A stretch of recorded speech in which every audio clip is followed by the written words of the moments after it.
വളരെ എളുപ്പത്തിലും എന്നാൽ നല്ല ബബിൾസോടും കൂടിയിട്ടുള്ള ഇതുപോലെ ദോശ എങ്ങനെ നമുക്ക് തയ്യാറാക്കിയെടുക്കാൻ നോക്കാം. ഇതിനായിട്ട് തലേദിവസം അരി കുതിർക്കുകയോ അങ്ങനെയുള്ള കാര്യങ്ങളൊന്നുമില്ല. നമ്മൾ കുറച്ച് റവയും കുറച്ച് ഗോതമ്പ് പൊടിയും വെച്ചിട്ടാണ് നമ്മൾ ഇതുപോലെ ഈസി ആയിട്ടുള്ള ദോശ തയ്യാറാക്കിയെടുക്കുന്നത്. അപ്പോൾ ഇതിന് കോമ്പിനേഷനായിട്ട് തക്കാളി ചട്നിയാണ് ചെയ്തിരിക്കുന്നത്. അപ്പം നമുക്കിതിൻ്റെ കൂടെ ബാജി അതുപോലെയൊക്കെ നമുക്ക് കഴിക്കാവുന്നതാണ് കേട്ടോ. അപ്പം പെട്ടെന്ന് വീഡിയോയിലേക്ക് പോകാം. ഇതിനായിട്ട് 250 ml കപ്പിൽ റവ എടുത്തിട്ടുണ്ട്. വറുത്തതോ വറുക്കാത്തതോ ആയ റവയായാലും പ്രശ്നമൊന്നുമില്ല. 2.5 ടേബിൾ സ്പൂണോളം ഗോതമ്പ് പൊടി എടുത്തിട്ടുണ്ട്. ഈസ്റ്റ് നമ്മൾ 1 ടീസ്പൂണോളം ചേർക്കുന്നുണ്ട്. ആവശ്യത്തിന് ഉപ്പും കൂടെ ചേർത്ത് കൊടുക്കാം. ശേഷം അത് നന്നായിട്ടൊന്ന് മിക്സ് ചെയ്തെടുക്കാം.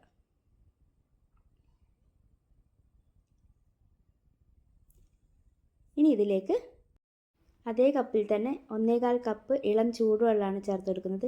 ഒത്തിരി ചൂടോടെ വെള്ളം ചേർക്കരുത്. ഇളം ചൂടോട് കൂടിയിട്ട് വെള്ളം ചേർത്ത് കൊടുത്തിട്ട് നന്നായിട്ടൊന്ന് മിക്സ് ചെയ്തെടുക്കാം. ഒത്തിരി ചൂടോടെ വെള്ളം ചേർക്കരുത്. അതിൻ്റെ ആ ഒരു ഇളം പാകത്തിൽ മാത്രമേ ചേർത്തെടുക്കാൻ പാടുള്ളൂ. ഇനി നന്നായിട്ട് അതൊന്ന് കട്ടകളൊക്കെ ഒന്നും ഇല്ലാതെ ഒന്ന് മിക്സ് ചെയ്ത ശേഷം നമുക്ക് ഒരു മിക്സിയുടെ ജാറിലേക്ക് മാറ്റിയെടുക്കാം. ഒത്തിരി നേരം നമ്മൾ ജാറിലിട്ടിട്ട് അടിച്ചെടുക്കരുത്. മാക്സിമം 1 മിനിറ്റ് അത്രയും അടിച്ചെടുക്കേണ്ട ആവശ്യമുള്ളൂ. അതൊന്ന് വേറൊരു പാത്രത്തിലേക്ക് നമ്മൾ മാറ്റിയെടുക്കുകയാണ്. ഇതൊരു 15 മിനിറ്റോളം നമുക്ക് റെസ്റ്റ് ചെയ്യാൻ വെക്കാം കേട്ടോ. അത്രയും മതി. ഇതാണ് ഇതിൻ്റെ ഒരു പാകം. ഈ ഒരു ലൂസിനാണ് നമ്മൾ എടുക്കുന്നത്. അപ്പോൾ മാക്സിമം ഒരു 15 മിനിറ്റ് മതി. ഒരു അരമണിക്കൂറൊക്കെ വെക്കുകയാണെങ്കിൽ നല്ല രീതിയിൽ മാവ് പൊന്തി വരും. അപ്പോഴേക്കും നമുക്ക് ഇതിലേക്ക് കോമ്പിനേഷനായിട്ടുള്ള തക്കാളി ചട്നി റെഡിയാക്കാം. ഒരല്പം എണ്ണ ഒഴിച്ചിട്ടുണ്ട്. ഇതിലേക്ക് 2 തക്കാളി, 1 ഉള്ളി, 1 പച്ചമുളക്, കുറച്ച് കറിവേപ്പില, ഇത്രയാണ് എടുത്തിട്ടുള്ളത്.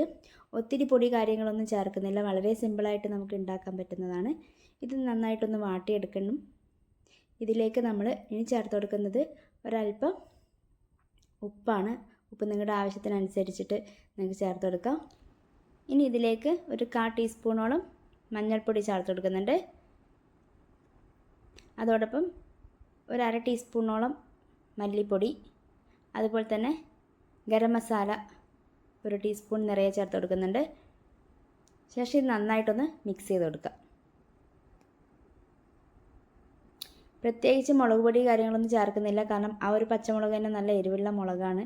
നമ്മളിത് മിക്സിയിലിട്ട് അടിച്ചെടുക്കുന്നത് കൊണ്ട് തന്നെ നല്ല എരിവായിട്ട് കിട്ടും. അതുകൊണ്ട് പൊടി ചേർത്ത് കൊടുക്കുന്നുണ്ടെങ്കിൽ ഒന്ന് ശ്രദ്ധിച്ചിട്ട് ചേർത്ത് കൊടുക്കുക. നല്ല രീതിയിൽ അത് വഴണ്ട ശേഷം ചൂടാറിയിട്ട് നമ്മൾ മിക്സിയുടെ ജാറിലേക്ക് മാറ്റി കൊടുക്കുകയാണ്.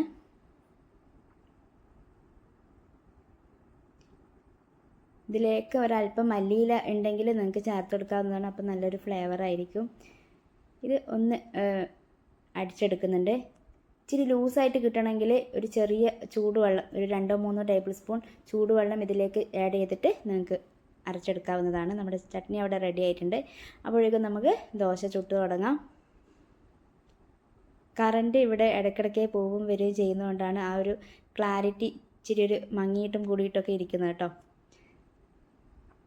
അപ്പോൾ നമ്മുടെ ദോശ റെഡി ആയിക്കൊണ്ടിരിക്കുകയാണ്. ബബിൾസൊക്കെ വന്നിട്ടുണ്ട്. ഈ ഒരു പാകമാകുമ്പോൾ നമുക്ക് ഇതിൻ്റെ മേലെ ഒരു അടപ്പ് വെച്ചിട്ട് ഒന്ന് വേവിച്ചിട്ടെടുക്കാം. പെട്ടെന്ന് തന്നെ നമുക്കിത് തയ്യാറാക്കി എടുക്കാൻ പറ്റും. നമുക്ക് ഇതിലേക്ക് ഒരല്പം ഓയിൽ തൂവി കൊടുക്കാം. ഇത് ഓപ്ഷണലാണ്.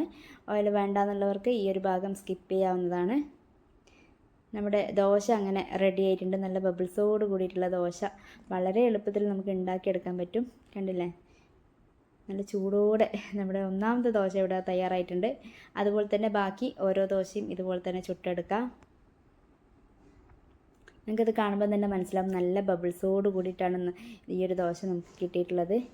ചില ദിവസങ്ങളിലൊക്കെ നമ്മൾ തലേ ദിവസമൊക്കെ അരിയൊക്കെ കുതിർക്കാൻ വിട്ടു പോകുമ്പോൾ നമുക്ക് എളുപ്പത്തിൽ, ഇപ്പോൾ പിള്ളേരൊക്കെ സ്കൂളിലൊക്കെ പോകുന്ന സമയങ്ങളാണെങ്കിൽ നമുക്ക് എളുപ്പത്തിൽ തയ്യാറാക്കാൻ പറ്റുന്ന ഒരു ബ്രേക്ക്ഫാസ്റ്റ് റെസിപ്പിയാണിത്.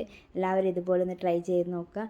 ഈ ഒരു റെസിപ്പി, ഈ ഒരു ദോശയുടെ കൂടെ നിങ്ങൾക്ക് ബാജി കറി ഒക്കെ, കടലക്കറി ഒക്കെ നിങ്ങൾക്ക് കോമ്പിനേഷനായിട്ട് നിങ്ങൾക്ക് കൂട്ടാം. അപ്പം നല്ല ലെയറായിട്ട് തന്നെ നമുക്ക് ഈ ഒരു ദോശ കിട്ടിയിട്ടുണ്ട്. അപ്പോൾ എല്ലാവരും ഒന്ന് ട്രൈ ചെയ്ത് നോക്കിയിട്ട് നിങ്ങളുടെ ഫീഡ്ബാക്കൊക്കെ അറിയിക്കുക. ഇതുപോലുള്ള റെസിപ്പിയായിട്ട് വീണ്ടും കാണാം. ബൈ.